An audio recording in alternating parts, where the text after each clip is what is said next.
Welcome to Now Playing's Tremors Retrospective Series, hosted by Arnie. And remember, life and survival starts here.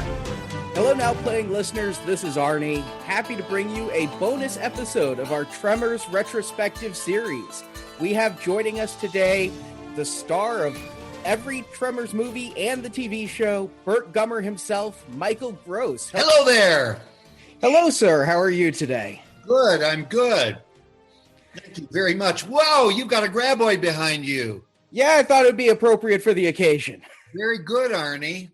Nice to see you. Nice to meet you. Yeah, nice to meet you. Thank you for taking some time out of your schedule to talk to us a bit about Tremors. Well, I enjoy Burt, and so I never get tired of talking about him. So I want to start with the topic that's on everybody's mind these days. Nobody's not talking about the presidential election.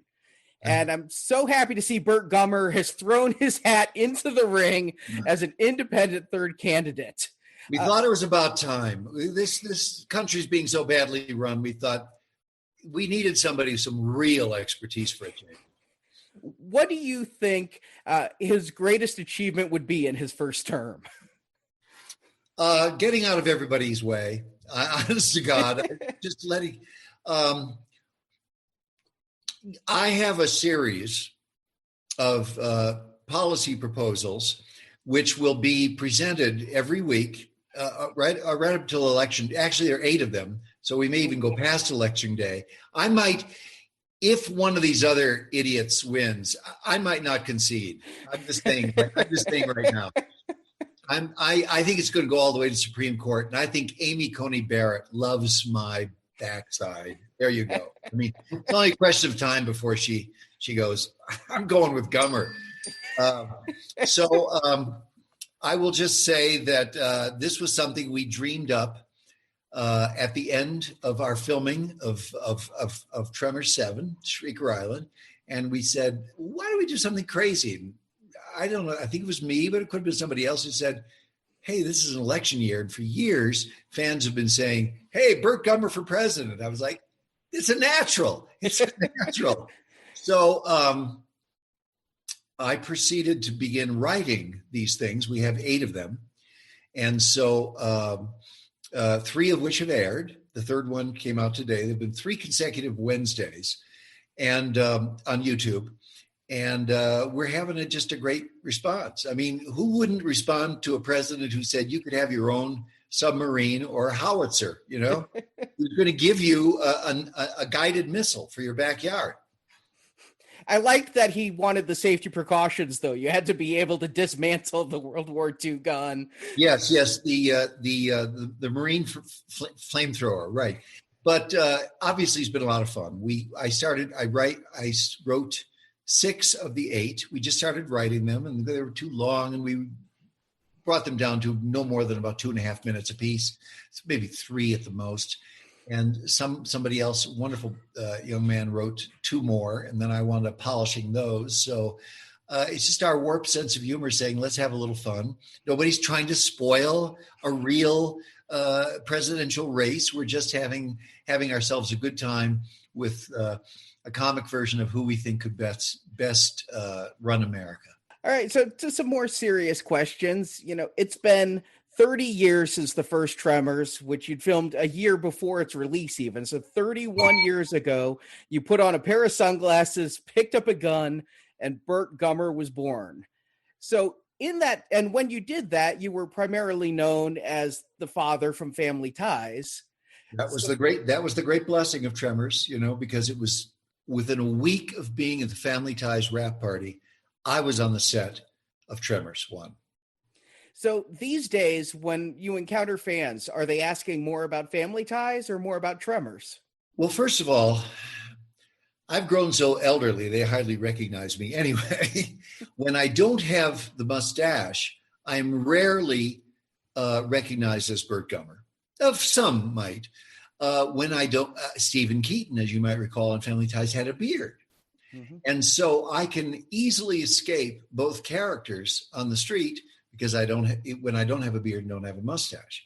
So it's but I would say it's probably about 50-50. You know, the people who will not recognize me, who will recognize me as from Family Ties, and about 50% who would say Tremors. But most people just go, that guy looks a lot like Michael Gross, but what would he be doing here? You know, why would he be in my neighborhood? Why would he be on this bus or whatever, you know? So it doesn't happen as often as it used to. Family Ties was undoubtedly the hallmark of that sort of thing, because I was in people's homes every week, and I had the beard off stage, on stage. So those were crazy days. A lot of recognition in those days, of course. Yeah, great TV series. You know, grand legacy there, sir. I'm gonna say, Arnie, as far as both of them are concerned, I give it all to the writers, the people who put those words on paper. I spoke Stephen Keaton's lines. They were written for me by somebody else. When somebody says to me, "You gave me the best advice as a father," I said, "I didn't give you that advice. Somebody else did. I just did the lines." And same thing when people say, Burt and how wonderful Burt is. I said, "Look, I just say these wonderful lines." And of course, now in 5, 6, and 7, I've had a part in writing some of them. You know, they turn over some of Burt's dialogue to me. That is to say, it may be written in a skeletal sense, and they say, "Would Burt say it this way?" Or how would Burt do this? And I've, in a funny de facto way, I've become an apologist, a defender, and of Burt over time, and the franchise itself. Really trying to best hold on to what's best about the past, and even as we propel ourselves into one new film after another. And as an actor, how do you keep the role of Burt interesting for yourself? I think it starts with every new script. What we've tried to do, particularly in 5, 6, and 7, is present Burt with more emotional hurdles. It's not just about the monsters. In 5, for example, we meet Jamie Kennedy, who appears on the scene and says, "Hello, I'm the son you never knew existed. Hi, Dad. Aren't you going to welcome me with open arms?" This said to a man who wants nothing to do with any other human being. So we tried to present him with that emotional challenge of, what do you do with someone you didn't even know existed? It's like somebody coming to you today out of nowhere and saying, "Oh, by the way, I have the same DNA profile. I'm the child you thought you never had." It's like, holy crap. So that was a hurdle for him. In 6, we tried to deal with Burt's mortality. Burt having to think about the fact that he had been infused with his Grabboid venom and could very much die. What would the world? Can he imagine a world without Burt Gummer? And in the 7th one, and it may surprise you to hear, I haven't even seen this yet. Oh, in the 7th one, the idea was to present him with. I wanted to bring a woman back into the film. People have been saying for all these years, "Come on, can't you get back together with Heather? What about Reba McEntire?" All this sort of thing. Well, Reba McEntire hasn't wanted to be a part of it. I have nothing against. I would love to be with Reba McEntire again. I would love to be reunited with Heather. It just hasn't happened. She wasn't interested, and that's fine. So we haven't dealt with that. So after all this time, I said, it isn't about time we dealt with a woman. And that really makes him nervous. Burt does not deal with emotions. Burt does not deal with touchy-feely. And to have someone come in and basically look at him and say, "You're living totally the wrong lifestyle. This is just so wrong for you." A woman who, sometimes I think after more than 35 years of marriage, that a woman's job is to challenge a man. I mean, that's just the job of a woman, is to say, "Why are you doing it that way? You sure you want to do that?" So that's all I haven't had to make a decision in over 35 years. They're all made for me. And so we decided we wanted to put a woman in next to Burt who would treat him that way, who had absolutely no respect for him, no fear of him. Like other people like, no, that's Burt Gummer. It's like, I'll handle him. He's just a really nice human being who's unafraid, who's like, not a problem. He's just a guy, and who challenges his whole lifestyle, who says, you shouldn't be doing it this way. Are you sure you want to do this way? So we thought that would be fun. So over time, what's kept me fresh is what interior challenges can we present to Burt, as well as his exterior challenges. It's always going to be about the monsters. We're never letting that go. But what story also runs through it where we challenge him personally and emotionally, take him out of his safe zone, if so to speak. And probably your biggest stretch happened in part 4, where it was an outside of the box idea with a Western and a period piece, and you were Hiram Gummer instead of Burt Gummer. Did you have kind of a preference between Hiram's more prissy nature or Burt's survivalist abrasiveness? What I loved Hiram because of the changes he went through in the course of that film.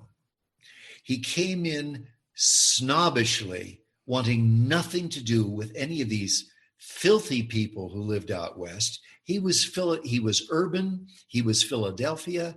He wanted nothing to do with the Wild West, and he just wanted to. He had inherited a mine. He wanted to make his money, and he wanted to go home.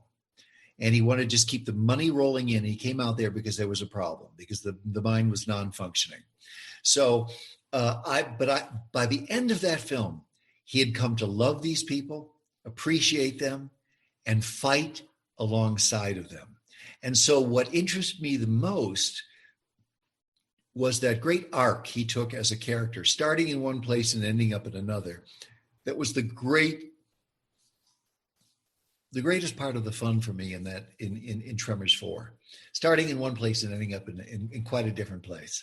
And I love period pieces. I always think, I want to be in one of those lovely British PBS things when they do period pieces so well. And so I love traveling back in time. How did people talk? How did people dress? What did they eat? What was the environment like? I love going back in time. That's one of the fun pieces of being an actor. And so in some cases, that was definitely one of my favorites, just for that reason. I had heard something that I read, and I wondered if you could confirm or bust this rumor, was that you were playing Burt's great-grandfather. I read that you actually want to play Burt's great-grandmother. Is that accurate? I absolutely did. That was an idea that was quickly shot down by the powers that be. And let me explain. I thought it would be fun and just so terribly ironic if I thought of Burt's great-grandfather as this diminutive little man, almost dwarfish, who had sent out to the East Coast to get a mail order bride, and he was this kind of wimpy little guy who was bookish and strange and had this interior world. And off the stagecoach comes this mail order bride who happens to be 6 feet 3 inches tall, this one tough ass-kicking woman. And that Burt got his tough side from the maternal strain as opposed to the paternal strain, that the father was actually like a couple feet shorter than the great grandmother. And that I also, just as an actor, I always love to be as far afield as possible. The play, I wanted to be Dustin Hoffman and Tootsie, but to seriously play the role of a woman, not to make fun of it, but I wanted the wig and wanted the makeup and wanted the dresses and wanted to be this kick-ass female and think, oh, how weird is this that Burt got that tough side from the female side. And it just visually, the idea of this really tall woman with this really short man, I thought was fun. Anyway, I think that was way too much for them. They were already stretching by going into into the 1890s. So that was plenty, and I still regret that in a way, because there have been a couple of times in the past where I have played females. In my Broadway debut was as a transvestite in a play about homosexuals in Nazi Germany, of all things, a play called Bent. That was my Broadway debut, dressed as a woman, swinging on a trapeze and singing a song in Berlin in 1936. Go figure that one out. But I've always enjoyed just going as far afield as possible. I thought if I was a Japanese kabuki entertainer, I would love to play the women, just because you just have to be so different. You have to adopt a whole different. I just love going far afield. As I said, I've always loved Dustin Hoffman and Tootsie and things like that, where he wasn't making fun of a woman. He wanted everybody to believe they were a woman. I wanted to do the same thing in Tremors 4, but wisely or unwisely, they said, "Nah, we're not going to let you do that. Now, play your great-grandfather. That'll be enough. Thank you." One more question I have looking back on the history of Tremors is Tremors 4 came right after the Tremors TV series in 2003 Right. that I actually really enjoyed. I wondered what your reflections were of that series. The series did not go well. The series was not a marriage made in heaven. It was, let's say, the first series that the original Tremors creators were making outside of the films themselves. So it was their first big venture into television. We were with the old Sci-Fi Channel, which has since reinvented itself. There are a whole different set of people in charge. It's not even the same network. What I saw, and I think what these people, what the originators of Tremors saw, was putting these people in Perfection, Nevada, and having them develop in this community, living with graboids and things like this, and having them develop more as characters. What we eventually found is that Sci-Fi wanted something very different. They literally wanted a new monster a week. And it's like, oh my God,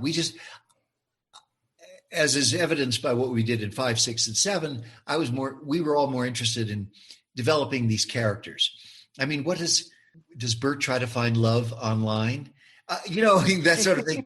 This lonely, goofy guy. What is his private life? Well, let's explore these characters and open that up. They didn't want anything. They wanted a monster every week, a new monster, and they called it Mix Master, where all these genes got mixed up and all that sort of thing. And so it was not. There was somebody who was producing it, the line producer, who did not get along well with the original writers. So there were a lot of fights, and there were a lot of things that weren't working. And the plug was finally pulled, and I think people were a little sorry about it, but then again, not too sorry, because it was not working well. It was not. People were personally very unhappy. Sorry to hear that. Yeah. So it was not a great marriage. Let's just put it that way. All right, so let's focus now on Shrieker Island, your 7th filmatic outing for Tremors. It's been 30 years. Was there ever a time coming up to this that you thought you were just overplaying Burt Gummer and didn't want to return? Never a time that I didn't want to return. I always thought it was over, particularly after 4. It was 13 years, mind you, between 4 and 5. So nothing led me to believe it wasn't over. And I thought, great, we have a quartet. We've got 4 of them. How nice. A nice ending. We've done the real thing. We've taken a little further, and then we've done a prequel. Perfect place to end. Go on and do other things. 13 years later, a producer from Universal Home Entertainment, Patty Jackson, came to me and said, "We're back on. I've wanted to do this all these years. I love it. I never wanted to let go of it. There are certain people at Universal who were finished with it. They didn't want to do this. But now we have some new people who've come in who've said, okay, we'll give it another try. And she had fought for it for all these years and lost and lost and lost. And 13 years later comes back and says, we want you guys back again. No one was more surprised than I was, and delighted, because I've always loved Burt. People ask me, did you really want to be the star? I said, not necessarily. I always saw him as a ancillary character. There was Val, there was Earl. Burt was there, the kind of crazy guy on the side, and comes in and says something, everybody rolls their eyes. But an interesting and fascinating character, but never the main character. I simply wound up in some ways as the main character because everybody else left. Kevin Bacon did not want to do a Tremors 2.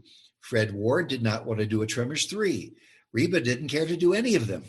And so I think all of them were approached at various times. And I was the last man standing, because I kept saying, if you guys are going to write scripts for Burt Gummer, I love Burt Gummer. I'm coming. I don't care who's there. I will come back for Burt Gummer. And that's exactly what happened. So you might call Michael Gross a survivalist as well as Burt. And I always thought Burt should be on the fringes. Once, in the television film, somebody had said, let's do a film and we'll do a television series and call it Burt's Basement. It's all takes place. It's all about Burt's compound. And I said, Burt should not be the main character. I said, he functions best when he's surrounded by normal human beings. I said, you've got to have, it's like, I would say like the Cunningham family in Happy Days. You've got this nice normal family. In walks the Fonz. In walks Fonzie. And he's sort of outrageous because the Cunninghams are so normal. And I said, Burt works best when surrounded by normal people. Even as quirky as Val and Earl, they were the normal people. And Burt was always the one who was a little out there. And so I never considered him. I never considered his place to be at the center of things. It's just the way it turned out. And I agree with you that one of the great things about Tremors the whole way through has always been the sense of community and the people around that create the ensemble. And in Shrieker Island, you've got a wonderful cast with John Hader and Richard Brake, one of my favorite character actors, Jackie Cruz from Orange is the New Black. What was it like to work with this cast? Well, people ask me how I keep my energy up and how I'm refreshed playing Burt yet again. And my answer always is the writing and the cast. The people they bring in, my colleagues keep it fresh for me. It's hard some days to manufacture it yourself. I'm getting to be an old man. And yet I surround myself with these new and interesting and fun people. And I have a great time. So, whenever I get lost on stage or on camera, the way to keep alive is to look into the other character's eyes. That's how I find myself. I had a great time. I've had a great time with all these people. And one of the things I've always loved about Tremors, and this is something that I think still particularly means a lot in this day of political division, the way people are so taking sides, even in a pandemic, is that Tremors can teach you that people who are on opposite sides of the spectrum, people who would never be friends in a million years, people who would never speak to each other under normal circumstances, can come together to fight a common foe. It's one of the things I've always loved about Tremors. One of the rules of Tremors, if we have a Bible, is that Burt never, you'll never find this, intentionally turns his gun on another human being. Now, there may be a case he's startled from behind and turns around, but if he sees this human being, he drops it. We don't shoot other people in Tremors. We don't take out other human beings. We take out monsters. In that respect, I think Tremors shows us how well different people, can and should work together against a common foe.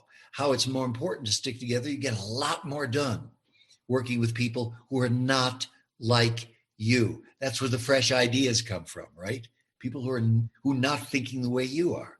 So I think it's still very family friendly for that reason. Apart from maybe some of the language people might object to from here to there. I know people who to this day don't let their kids call them ass blasters. They say, "Oh no, they're butt blasters." You have to say butt blasters. You can't say ass blasters. There are people who won't let their children say that word. It's so cute. What I think is great is it's still very family friendly. We don't kill other people. If there's a body count, it's because the monster killed somebody. We don't go to war against each other in this. As human beings, we are allies against this common foe. And I think for that reason, it's very much in the feeling of the 50s, if you will, a good old fashioned monster movie, a good old family friendly monster movie. And to that point, in Shrieker Island, you and Richard Brake go toe-to-toe on several occasions, and Burt is always trying to bridge the gap, always trying to say, let's work together. The Richard Brake's character, not so much, kind of going a little Colonel Kurtz there. Yeah. But what was it like to have those scenes where you did go toe-to-toe to see, really the masculinity and the emotional combativeness? The testosterone. Yes. Well, of course, Richard was just magnificent. He was wonderful and, brought all that intensity to things, that quiet, weird thing he did. And Burt loved somebody like that, because I think, Burt ultimately knows there are bigger things to war against another human being. So Burt tries his damnedest to educate the fools that surround him. Richard Brake, of course, not just a little nasty, but just plain foolish. And you'll see right up until the very moment, Burt is trying to save this man. Burt doesn't want to hurt this man. Burt wants all of them to survive. And for this man, his failure to listen stands in the way of his getting things right. Burt doesn't want to fight. He wants to fight the monsters and just get everybody lined up and working together. And what he hates most, I think, is obstinacy and ignorance of people who fail to listen. People who mess up. He wants people to be as prepared as he is, and that's often a very high bar, I admit. In Shrieker Island, one of the things about Tremors is there seems to be a series of sidekick characters among the ensembles, and for 5 and 6, you had Jamie Kennedy in that role, right, and in this one, it's John Heder. And I wondered, how was that energy as an actor different than Jamie Kennedy's? Well, first of all, I think he's younger than Jamie by I don't know how old John is, but he appears younger. And anyway, and so there was both Jamie and John brought a lot of energy to things, but there was a kind of Jamie out of the world of stand-up comedy and things like that was very often ready to riff, to go off on tangents as you would. It's like, reacting to a crowd and things like that. John was a little more contained, but still ready to ad lib and go different directions and things like that. What renews me again is the energy of different people. So I just, I have to, you feel each other out in those first days. Who is this person? You go out to dinner with them, you talk with them, you chat about things other than the script. Naturally, you talk about the script, but you try to find out who they are and how they operate. I operated in some ways very differently as an actor playing Burt, because I tend with Burt not to ad lib because he's so specific in the way he speaks. His tech talk, there's absolutely no emotion. It's all technical and factual and precise, and says he's not a man. He can go off on a rant sometimes when he really needs to, but basically says what he has to say and not a lot of excess. unless he's ranting about something that's really aggrieved him. So somebody asked me recently, would I participate in an interview as Burt? And I said, I can't do that. I said, because Burt, for me, takes a couple of drafts. When we start writing his dialogue, when I start refining his dialogue, I need some time to think about it, because Burt doesn't speak the way I do. And I said, I'm afraid I'll get it wrong and I won't sound like Burt. So I don't want to. So while other actors, particularly Jamie, would want to add a little bit, I could do that to a degree, but not very much, because I was afraid of getting it wrong as Burt, because Burt, to me, takes a lot of work. He has a very specific tone and the way he approaches things. And so it's not easy for me to just riff on him. As long as I've been doing him, he's very different and very strange and very eccentric. And I can't just adopt that at a moment's notice. I need to do several drafts of a script and say, now that's the way Burt would say that line. That's the wording. That's the emphasis. That's that. Not to say I can't, don't react in the moment we're working with another actor, but I appreciate good writing. I always have. And so when the words finally get put down on paper, I always think I'm going to do a worse job than the writer did, who spent time and energy looking over it. It's like doing Shakespeare and saying, I can't quite get it. Who wrote this shit? It's like, no, just try to get his version, please, if you don't mind. Try to put yourself in his world as opposed to changing Shakespeare to fit your world. So that's one of the things I always felt about Family Ties. I just said the lines. There was very little ad-libbing on Family Ties. The writers were so good. You didn't want to F with it. You didn't want to mess with it. It was, they said, you ad-libbing? I said, no, those guys wrote and rewrote and they got it perfect. And that's the way we said it. Now, just for our audience here, I want to ask you some questions that are spoilers for Shrieker Island. So people who have not seen Shrieker Island yet, go out, watch the movie, stop watching this interview, because it will ruin your experience. I have to say, I had some really big moments watching this film. So that said, thanks for that warning. Thanks for that warning. It's a good idea. Yes, leave the room, plug your ears. If you lip read, get the hell out. So I was sad and shocked to watch in Shrieker Island that it's Burt Gummer's last Grabboid fight.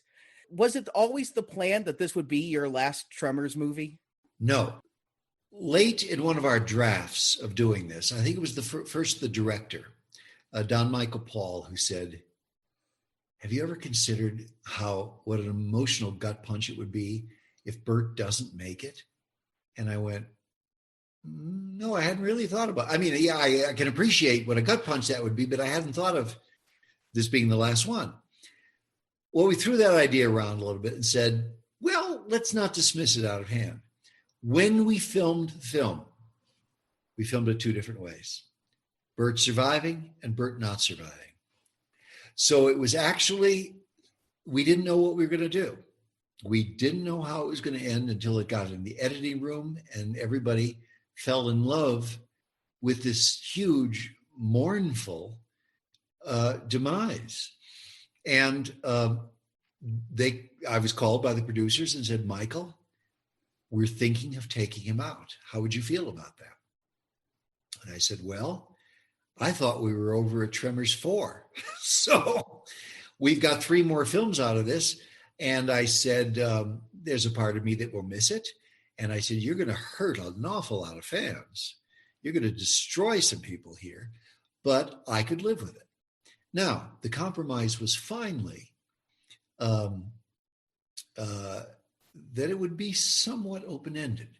So as we see him mourning, you never see the corpse.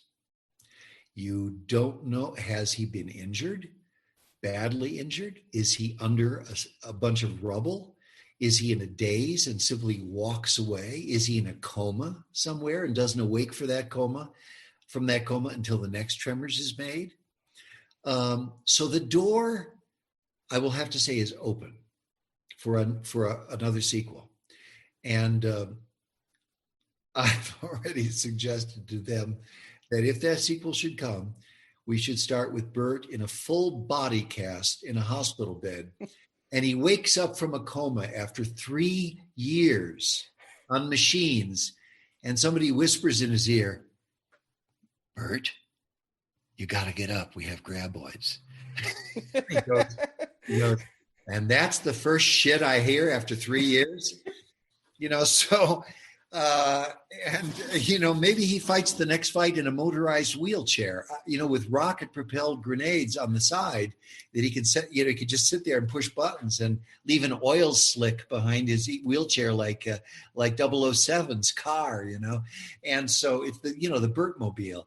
So I don't know if that's ever going to happen. When it was suggested to me as a paranoid actor, when it was suggested to me early on, what if Burt met his demise? I thought to myself, Universal's getting tired of this.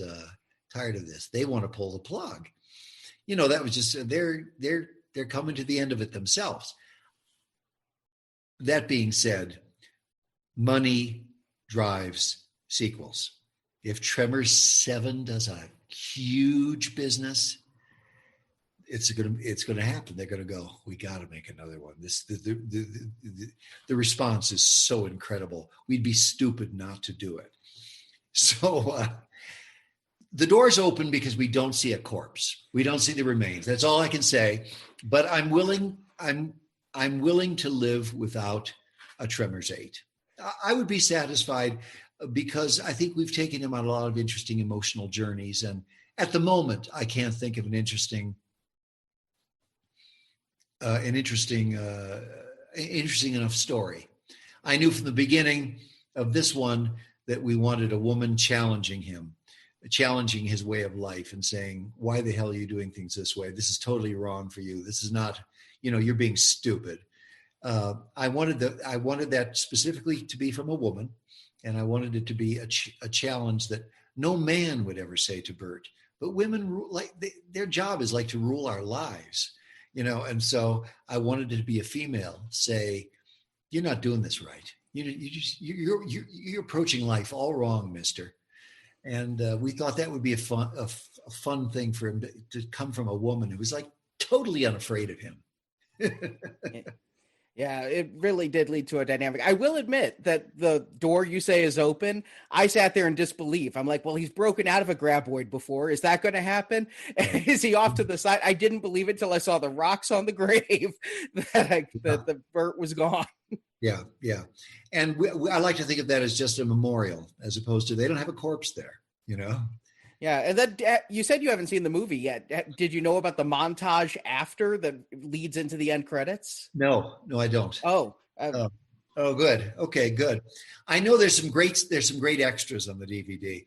Among other things, I was totally surprised and frankly, very, very much touched by a documentary that is an extra about Burt, 30 years of Burt. Kevin Bacon is there.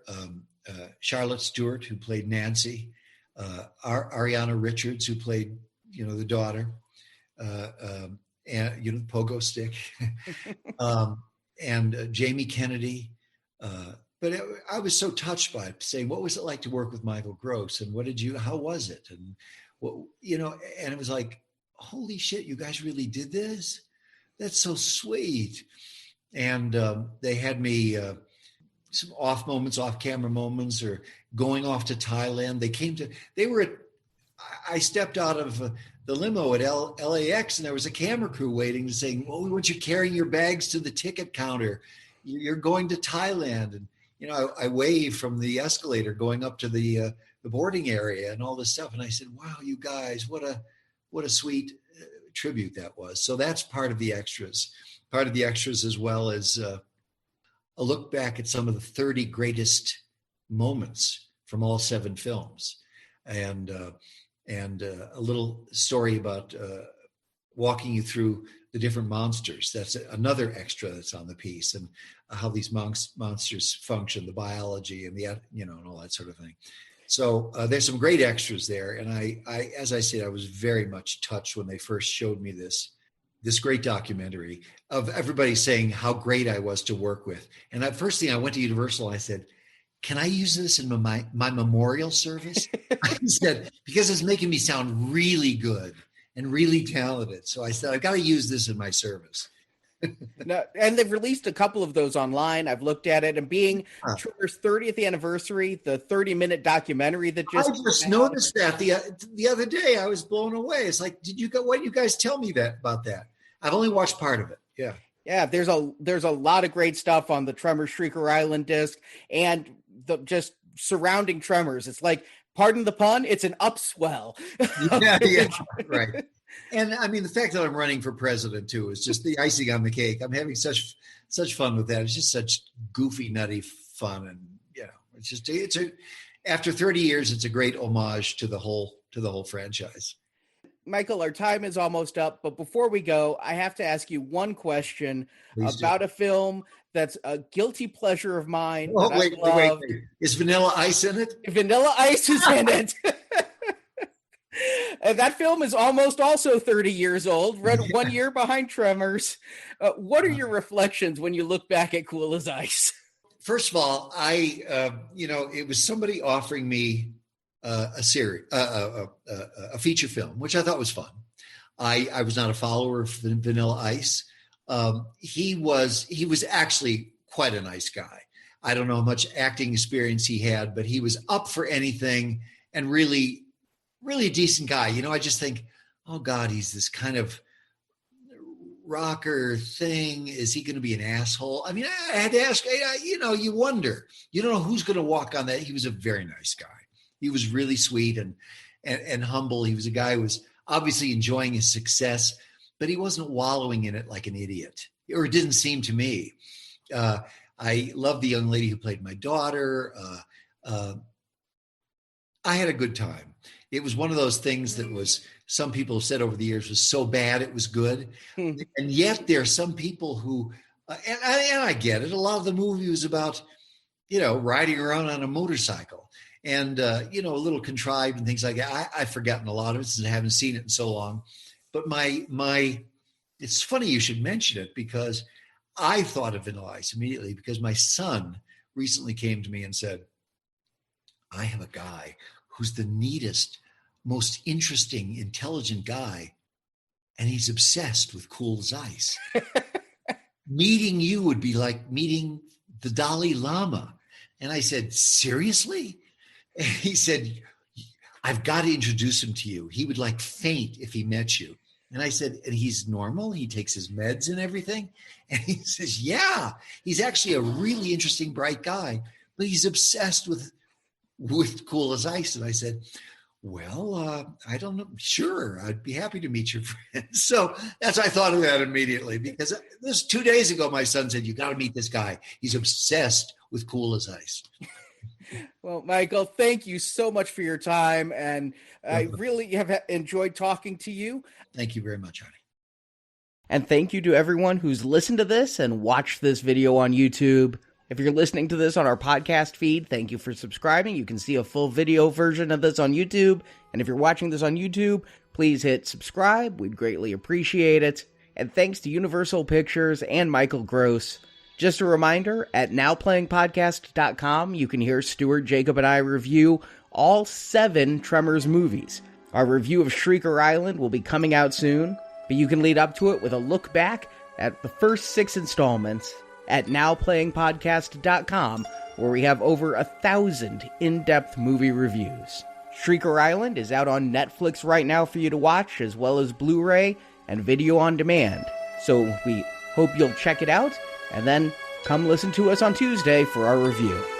Talk to you then. We killed him. We killed it. Fuck you! Thank you for listening to this episode of Now Playing Podcast. Now this is low. We have got to set our sights a little bit higher. We hope you've enjoyed the show. Nobody handles garbage better than we do. Come back to NowPlayingPodcast.com each week for another new movie review podcast. See, we plan ahead. That way we don't do anything right now. Also at our site, you can find hundreds of other movie reviews, including Star Wars, A Nightmare on Elm Street, Independence Day, the Avengers films, Back to the Future, Batman, Superman, The Fast and the Furious, and more. Let's be honest, you got a lot of red in your ledger. Now Playing Podcast is a show without any sponsors or ads. We rely on support from listeners like you to keep Now Playing operating. Is there some higher force at work here? I mean, are we asking too much of life? You can donate to the show and, as our thank you, receive bonus podcasts. I would venture that it matters not how you spend your money, but how you spend your life. Over 150 bonus movie reviews are available to choose from on the Now Playing Podbean page, including Alien, Night of the Living Dead, Jurassic Park, Ghostbusters, Indiana Jones, Lord of the Rings, Psycho, Troll, and more. Find a full list of available bonus shows at nowplayingpodcast.com/donate. I mean, we could make some real money on this thing. We could get in People magazine. You can also join the Now Playing patron campaign through our Podbean site. We don't have much of a budget, you know. It's not a high priority in Washington, okay? Patrons of $10 or more get a new exclusive movie review every month. Plus, even more perks, including one where you can pick a movie for our hosts to review. You have asked for some unusual things. Find the details on our website. Oh, I bet you made a fortune off this. Well, somebody did. Sure wasn't me. You can help us out by leaving us a 5-star review on Stitcher, Podbean, iTunes, or your other podcast store of choice. Lead, follow, or get out of my way. I'll lead. That's not an option. You can follow Now Playing on Facebook and Twitter, where we post announcements of new episodes and where the hosts post movie mini reviews. Links to our social media pages are available on our homepage. Last check. How many Twitter followers did you have, huh?